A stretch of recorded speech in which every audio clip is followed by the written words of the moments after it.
Yo, what is up? Welcome to Ninja Geek Games. I'm very excited this week as Christmas is approaching and I get to discuss the game based on one of my favourite console games ever, and that is Street Fighter the miniature games from Jasco Games. Now I even have a jumper to match both occasions.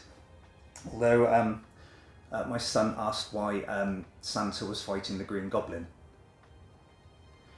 I fear I've failed as a parent. This game was funded on Kickstarter and looks to be very close to being shipped. The game comes with some highly detailed miniatures of your favourite characters from the game that introduces a new universal tactics system. This includes using a specific 40 card battle deck that is unique for each of the characters, and some cool looking dice too. 2 to 6 players can play in versus mode, free-for-all, and also in teams. There's even a cooperative mode to fight the bosses, where 3 players can take on a souped-up powerhouse hard-as-nails boss. There are various stage maps and 3D destructible terrain, as well as gameplay that allows some wicked ultra combos and chain attacks. So let's take a look at what the backers are expecting. Firstly, a lot. There is so much content that includes Kickstarter exclusives that won't be available at retail. The game comes with 6 characters that include my favourite Ryu, or our big hairy friend Zangief, and the Thai boxer Sagat. Tiger! I always used to play as Ryu, and coincidentally I'm a 4th degree black belt instructor and have also fought around the world. In fact, if you think about it, me and Ryu are quite similar. Actually, we're more than similar. Exactly the same. Like twins. Hadouken. There are 2 bosses that of course include the mighty M Bison. These miniatures come fully painted and range in size from 65 to 85mm and look more like collectibles than miniatures for a game. There are multiple game boards and lots of thick card 3D terrain pieces that are going to look absolutely awesome on the game maps.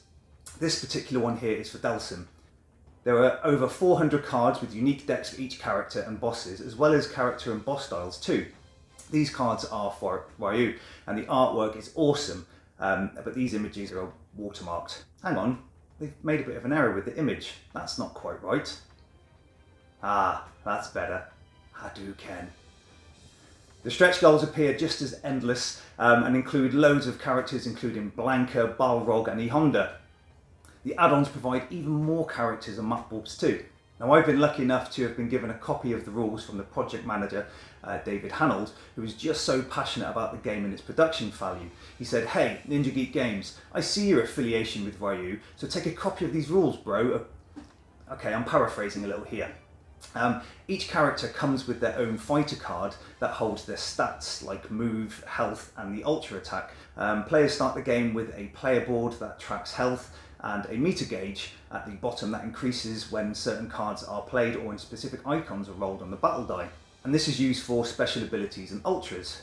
Each character deck is split into attack and event cards. The attacks are strikes, specials and projectiles. The events contain bait cards that can be used for bluffing. When these are played, they're done so face down and can result in the opponent rolling no defense die, or you can move up the meter track or get to move the opponent miniature on the map. The events also include focus attacks for opponents who block too often and counter attacks. When attacking or blocking, special die are used, but no more than 8 can be used in your pool. During a turn, players draw cards and move their characters around the board. During the fight phase, players carry out 2 actions where they can move and draw cards again, or play and use an ultra action where you need to spend 8 meter from your player board. To attack a player, you play a card face down, unless it's a super card. The defender then needs to decide whether they should block, counter, or play an event card themselves. However, these actions are limited if a super card is played, and the block die can be increased if the defender discards event cards. However, if the defender plays a counter card, this card and the attacking card type need to match to be successful. If not, the defender is left unguarded and no defense die are rolled for that attack. Attack cards can allow characters to move and dash as well, and allow special keyword abilities to be activated. Some cards can be linked by matching the linker symbols from your hands to create big combos, but to use this feature, initial attack must have dealt damage. The ultra attacks are special abilities that cost meter but provide big powerful actions like Ryu's Hadouken Fireball that adds extra damage if the further away he is. Some of the cards can throw opponents and can also be linked into combos that include Zangief's iconic spinning pile driver. If a character is thrown, the opponents are moved around the map and can lose additional damage if they hit terrain. If using a projectile attack, you need to have distance and line of sight taken into consideration, as some terrain can actually prevent the attack from occurring.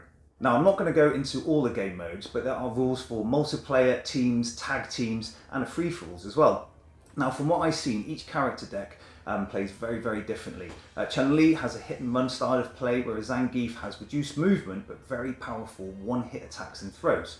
In the boss mode expansion, as well as their 40 card deck, bosses also have a challenge deck where a card is revealed each turn that can have ongoing game effects for that phase. This game is huge. There is so much content. I feel I've only scraped the tip of the iceberg. There are so many characters to play, and as there are so many different game modes, the replay value is huge. The quality of miniatures looks absolutely amazing, where even the project manager said they had 4-hour meetings in the early hours of the morning just to discuss the appearance of the characters' eyes. Jasco Games are going to sanction tournaments for Street Fighter, which is really exciting, but they're also going to be keeping a close eye on the character performance to ensure there's a level playing field for all characters, so that good tactical play actually wins you games. The game looks to be being picked up by the boats early 2021, so shipping can't be long now. I know there is some concern regarding the time frame since the campaign finished, but I'm sure that taking on a big IP with Capcom must have been exceptionally challenging, and then obviously the pandemic. However, when backers see for themselves the quality of the miniatures and components and how well the game plays, I'm sure they'll understand. It's also important to note that Jasco Games does produce some top games and they are very, very loyal to their fans. Remember, you're getting this, not this. I'm really looking forward to backers receiving this. I'm sure they won't be disappointed. This is Ninja Geek Games. Merry Christmas and thanks for watching. I'm going to kick the crap out my car for bonus points.